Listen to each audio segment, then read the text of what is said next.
This week, we interview the director of Team Loaded, Coach Richardson.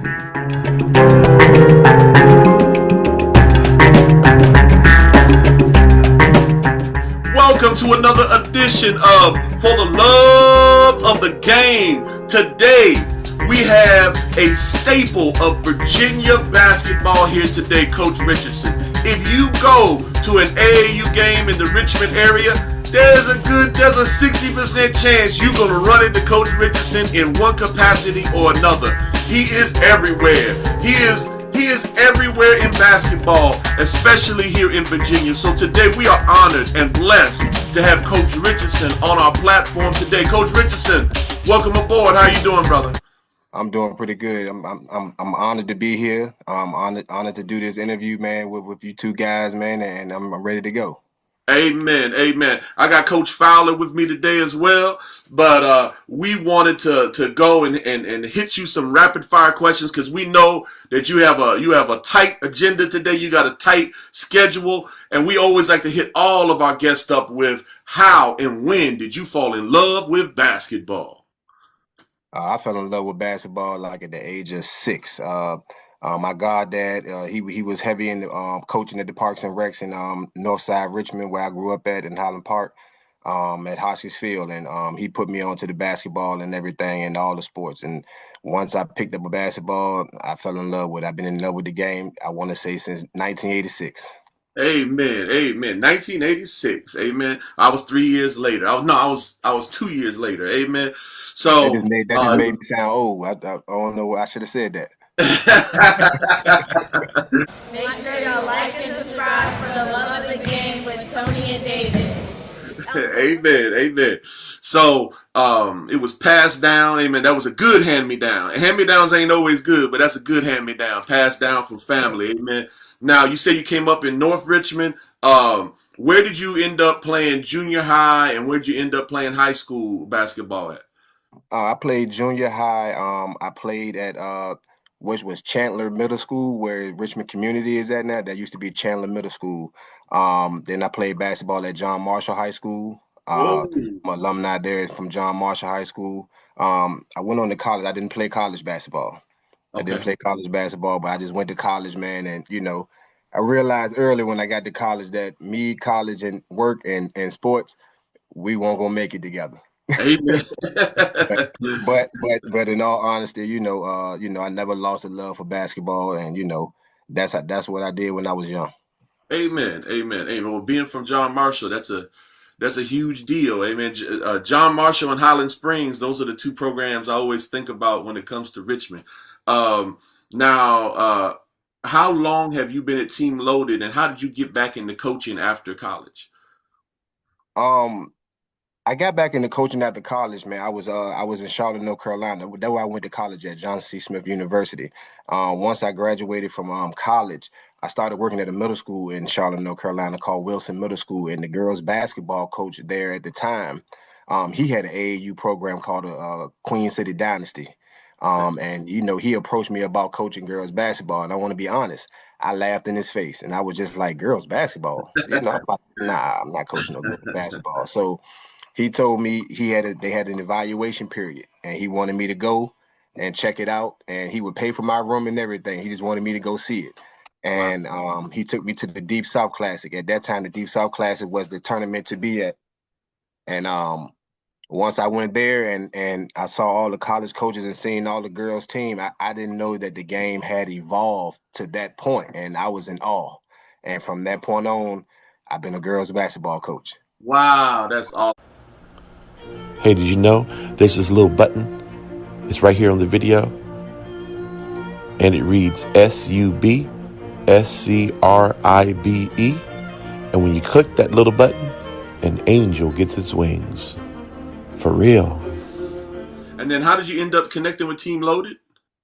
Once I moved back to Richmond from Charlotte, North Carolina in 2010, and also I went back home, went back to John Marshall, and at the time Ty White was coming to John Marshall, and I ended up coaching JV boys at John Marshall and everything. And I was still heavy, into the girls basketball, and I started my own AAU program in Richmond called the Virginia Dynasty.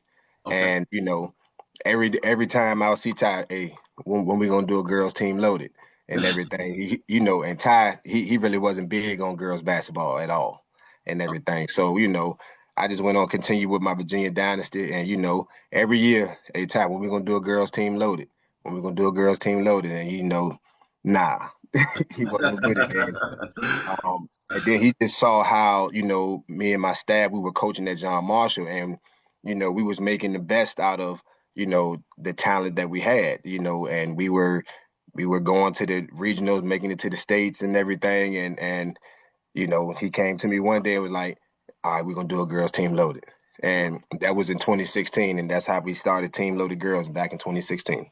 Wow, wow, wow. Now you are really deep in basketball because you married a GOAT. Amen. You married one of the GOATs. Amen. Because your lovely bride has recently been inducted into the Caroline County Hall of Fame for basketball. Amen. So where did you Yeah. meet your lovely bride at?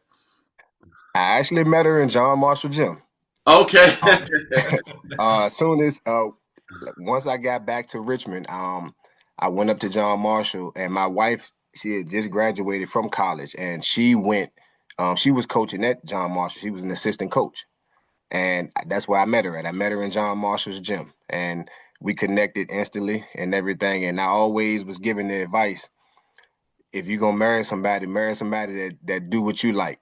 Amen. So it won't be too much of a conflict because coaching and doing AAU and the traveling and everything, it takes its toll. And you gotta do the same things, that your spouse likes and everything. So like you said, keep the conflict down and everything. But that's how we met. We met in John Marshall Gym, man, and we just clicked ever since. That is awesome. That is awesome. Now, So so for all of us that don't know, who is his wife? Oh, I'm sorry. I'm sorry. I'm going to let you introduce me. You can introduce me better than I My ever could. my wife is her name is Salita Childs Richardson. She's from Caroline County. Like Mr. Ayers just said, she just got inducted into the Hall of Fame out here in Caroline County. It's the first ever class, Hall of Fame class as far as sports. And she was one of the inductees. And she was like, first ballot. Like they seen everything, and it's crazy because I knew she was pretty good. And once she asked me to nominate her and everything, I did the nomination. I was like, hey, they need proof and everything. So she went and pulled out this black book, and I'd never seen the book. And I started looking through the book, and I was blown away. I was like, damn, I didn't know she was that good. You know what I mean? And everything. So, but yeah, first ballot Hall of Famer, man.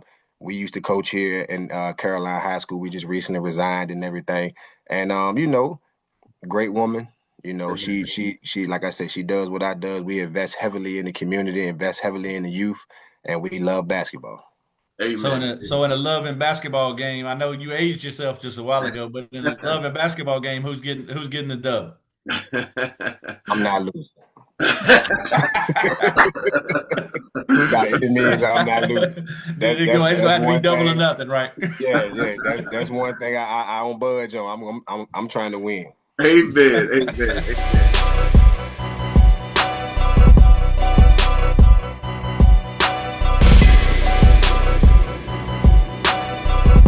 Please tune in, like and subscribe for the love of the game with Tony and David. Sometimes I run into situations where in basketball, people forget that it's all about the kids. When you talked about moving on from a program, I just wanted to give y'all incredible compliments because y'all moved on from a program, and even though you moved on from the program, you still hosted an event, for the kids after you moved on. And there were and even the people that you transitioned with were all there, and it kind of, like how when the presidents go, and when you have a good president in office, you can see that peaceful transition of power where people can see, like, the president goes to the other president's inauguration and there's respect and there's love there. You both showed an incredible amount of class because a lot of people, I'll talk about myself, like once I move on from something, a lot of times I don't want to see you no more. You know what I'm saying? Like I'm done. And you showed an incredible amount of class because y'all transitioned from a place. But even though you transitioned, you kind of really showed an incredible amount of love by still serving the people and still being loving to everyone involved. I just wanted to comment on that, and because you kind of opened that. I wasn't even going to go, but you opened that door. But I wanted to comment on just the level of class that you and your lovely bride had.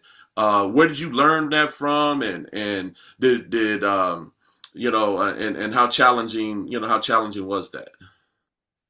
First off, I'm a firm believer of you do what you see. Me growing up, I watched my goddad invest in the youth, invest in kids and everything, and that's what I saw. So that's what I continue to do: invest in the youth.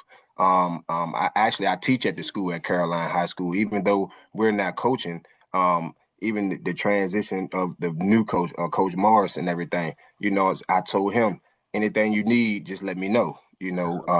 At the end of the day, it's all about the kids, man. We, like I said in the beginning, me and my wife, we invest in the youth.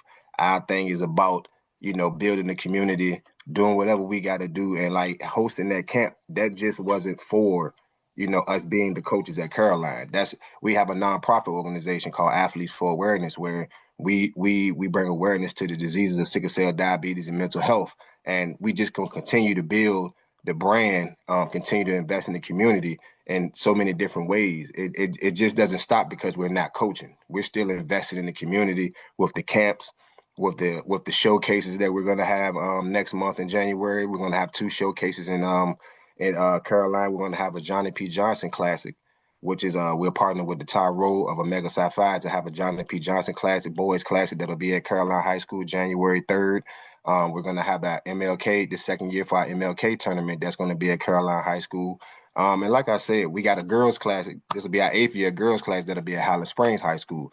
So we just continue to invest in the community, continue to build, and it's just not girls basketball. We wanted boys basketball. We're about to move into investing in the community with football and with the soccer and everything. So we just want to continue to bless the community and build up the youth. Amen. Well, you personified, you and your lovely bride, you personified class, and my children got the chance to go out to that event, and we thank you all for personifying class in our community. I really appreciate that. Like and subscribe for the love of the game. Now, a question that, and it's like a running joke between me and Coach Fowler, and I think I'm outnumbered tonight, but that's okay. We always ask all of the coaching heads here. Uh, there's basically 2 styles in basketball. I call them, like they're, I jokingly say there's a devilish lineage of coaching, and then there's the angelic. No, I'm just playing. I'm playing, Coach Fowler. I'm playing. All right, but there's the Bobby Knight lineage in basketball, and then there is the John Wooden, Coach Dean Smith lineage. Now, Coach Fowler loves the Bobby Knight style. I love the Coach Wooden, Coach Dean Smith style. Which I want to ask you a 2-sided question. Which style did you enjoy coming up? Which one made you perform better? And then also, which style do you think that better reflects your coaching style? Just coming up, I want to call it organized chaos. I want to call it organized chaos. I've always been about defense. Defense gonna win your games, man. I mean, everybody's trying to score, but defense gonna win games. And you can score 99 points, but if you don't stop the other team scoring 100, you're gonna lose. You know what I mean? So I'm more of an organized chaos. I was taught young, about the press defense. You press. You know what I mean? So defense is, like I say, I call it organized chaos and everything. That's another Richardson. Nolan Richardson. That's Nolan. 40 minutes of hell. Organized chaos. Yeah, organized chaos, man. And just the coaching style. I want to say this. In the beginning of me coaching, it was more Bobby Knight. And when I say more Bobby Knight, because it was just I had to learn how to understand girls basketball. Okay. So, dealing with the girls and everything, you're dealing with all these personalities, and I learned early. Make sure you have a female on your staff. you know, so I say to Bobby Knight because I was more, hey, get in your face. I coach hard and everything, but over the years, it's more of the wooden. You know what I mean, and everything, and but the Bobby Knight is still there, so they kind of intertwine. But I think over the years of coaching girls basketball and just coaching, period, um, you have to learn how to be a people's person. You got to understand people. You got to understand that you got to deal with players differently. You know who you can be Bobby Knight with. You know who you can be Wooden with. You know what I mean, and everything. So it kind of intertwines and everything. So I take both coaching styles and run with it now. That's awesome. That is awesome. That is awesome. And that sounds like Coach Fowler. He said something similar that he's like, hey, he's a Bobby Knight guy. And then he said as time went on, he had to adjust. Amen. So Hmm. there's something very unique about you, Coach Richardson, because I have also seen you in a referee uniform. And my question is, how long have you been refereeing? And then because we're short on time, I want to ask a two-parter. How long have you been refereeing? And then also, how has being a referee changed your coaching style? Well, actually, I was a football official Oh for wow. 10 years. I was a football official for 10 years. I had a guy that was really trying to get me to, referee basketball. But at the time, I was trying to win a state championship at John Marshall. I was like, man, look, I ain't got time to be refereeing. I'm trying to win these state championships and everything.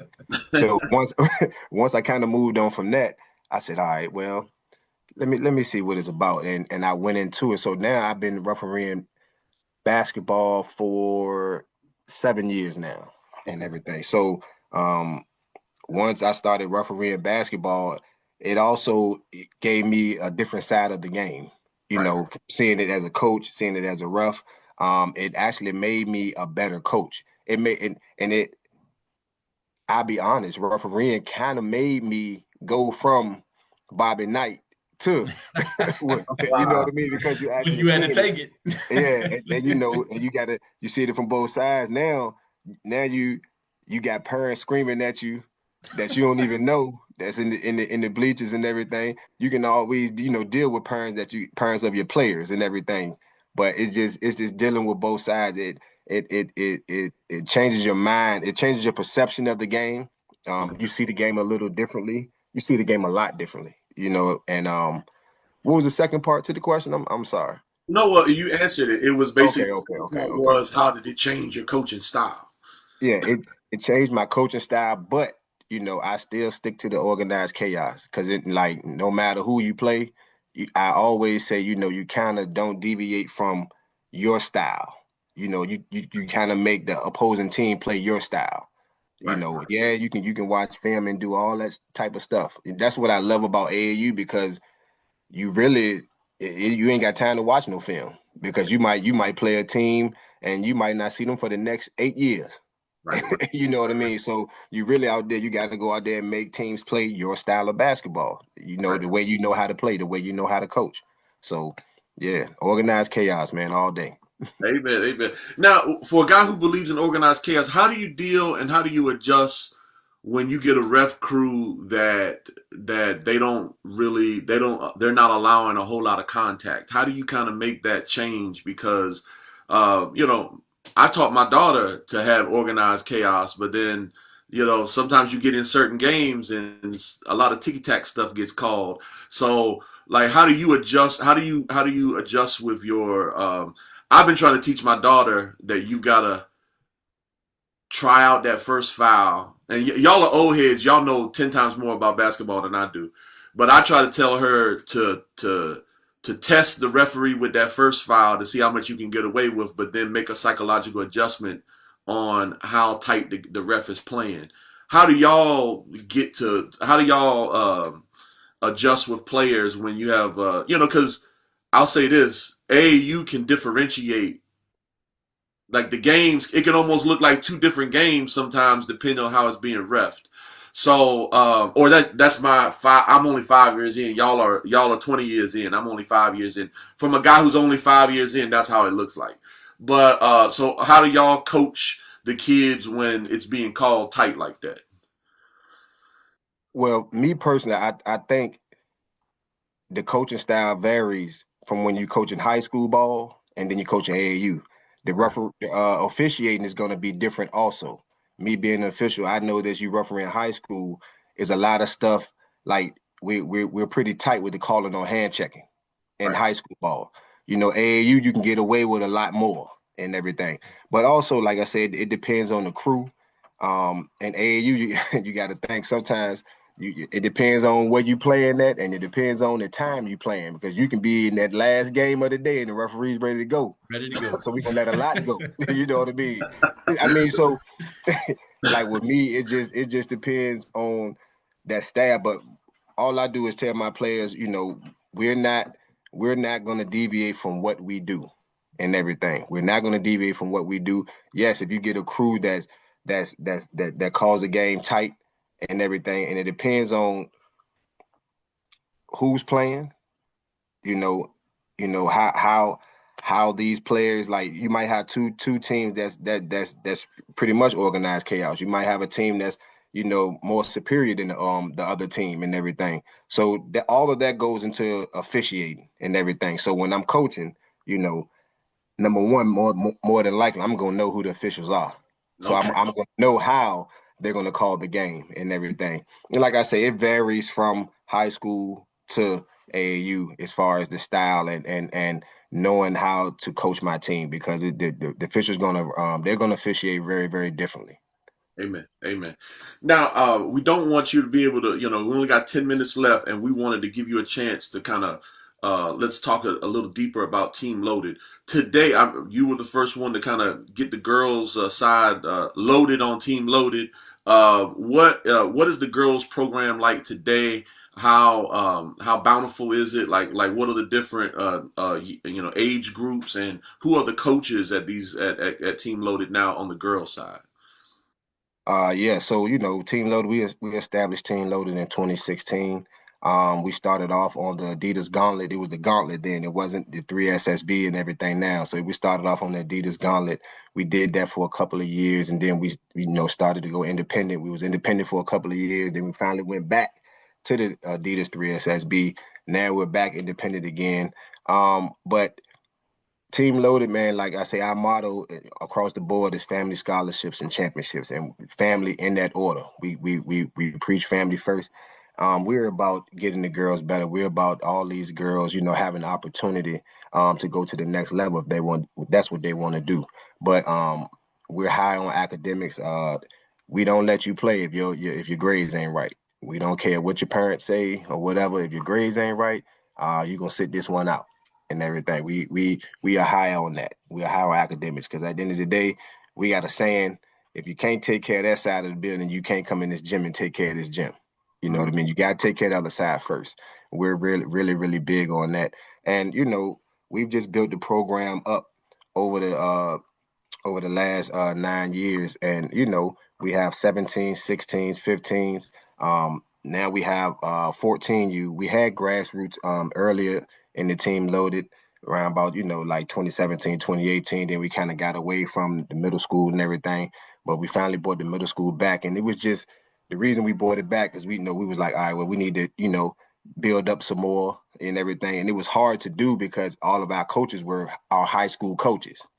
And we during the middle school season, high school is in. And again, you marry somebody that do what you do, and you got coaches that got wives that don't do what they do. And you got to keep a balanced household, and too much on your plate can get you in a lot of trouble. I think we know that, But my 17U coach is Coach Virgil Burton. He is the head girls basketball coach at John Marshall High School. Has a really hefty resume. He's been coaching my 17U for the last 5 years. He's coaching at John Marshall. He's been to the state championship game the past 2 years, been to regionals and everything. Hopefully he'll get over that hump this year. My 16U coach is Ashley Banks. You can call her Ashley Jefferson or Banks. She's a head coach at Verano right now. She's been doing a pretty good job, and with the girls and everything. And we have my Natalia Collier. She's an assistant coach at Maury High School this year. She's a head coach at 15U. And I'm just a director. I've been doing this so long. It's to the point they know I don't want to coach. I'm gonna do what I got to do not to coach and everything, because it kind of, I like refereeing. I like traveling and everything. So I try not to be the head coach. I coach if I have to. I go to the tournaments. I fly everywhere. I sit on the bench. I give my insight.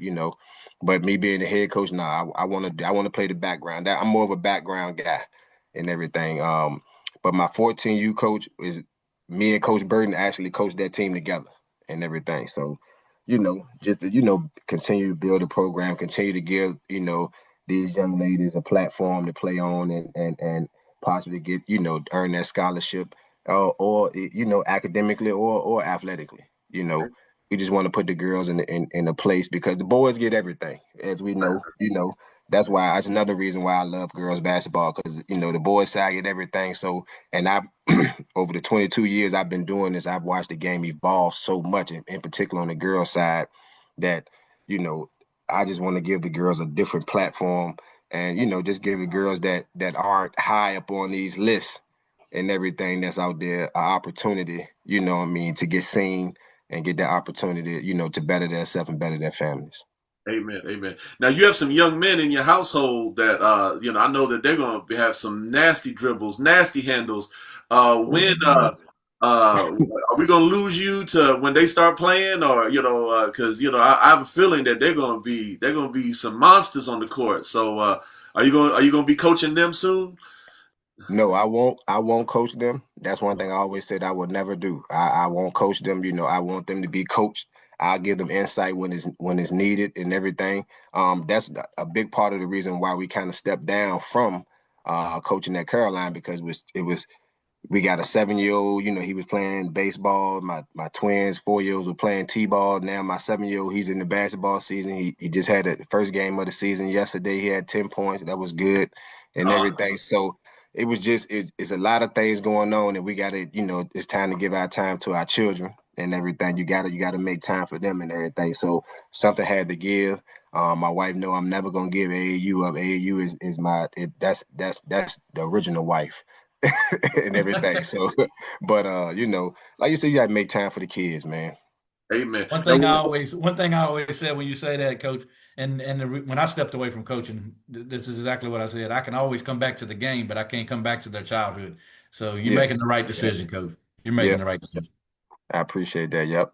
That's very true, man. Amen. Any closing thoughts, Coach Fowler, before I give the closing thoughts to Coach Richardson? No, the biggest thing, man, is I can vouch for a lot of the things he said, man. We've been to one practice with Team Loaded. He said exactly word for word what he said on this podcast. If you can't get it done on the other side of the school, you can't come in here. And that was one of the most intense practices I've seen on the AAU level, man. It was very impressive. I loved it, so all of the things that I hear him saying, and I trust me, I would not put my name on something that I don't agree with, but from what he's saying right here, for anybody that's listening, I haven't seen it in, thoroughly, but from the little bit that I've seen, I met Coach Burton, and he's stand-up guy. Man, he would the way he coached Italy, loved it. I loved it.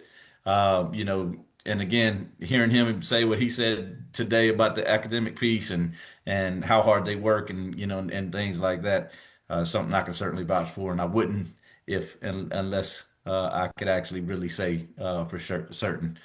So I've seen it. So you listen. I know it was short today. I'm sure there's a lot deeper we could dig, but very impressive, man, and I appreciate it. Amen. Yeah. Amen. And I can say as well for anyone, the Richardsons have been a class act in Caroline County. Even when transitioning to other things, they still hosted free camps Amen, and free camps for the kids. So they've always been a class act. Everything that I've seen them do has been a class act. So, Coach Richardson, when is y'all's next openings where you're going to be having tryouts, and what's the next big thing for Team Loaded so that people and also I'm gonna put up your socials, but any particular web page or any particular Instagram where you're the heaviest, where you're the most active. If you could let the people know where you're the most active on socials, and then I'll post that on the social media, and then also let us know any tryouts that you have coming up. Yes, social media wise, we're on Instagram heavy, Team Loaded Girls, and we're on Twitter. We're on X. We're on X heavy. We're loaded underscore girls. That's girls GURLZ. Okay. Loaded underscore girls GURLZ. We're heavy on X. We're heavy on Instagram and everything. We're doing Team Loaded tryouts February 28th.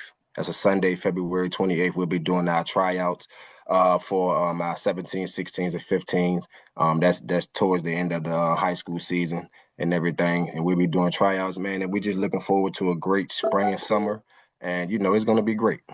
Amen. Well, Coach Richardson, you're a class act. Thank you for coming on to our pod. Hope you have great meetings today, and thank you. And also, when we have topic related issues, we definitely want to bring you back because you've got two-sided. You got the referee hat, you had the director hat, you've had the coaching hat, you've had all the hats. So we would love to have your perspective back here when we're doing topic or panel conversations.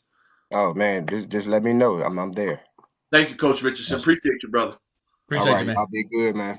All right, now.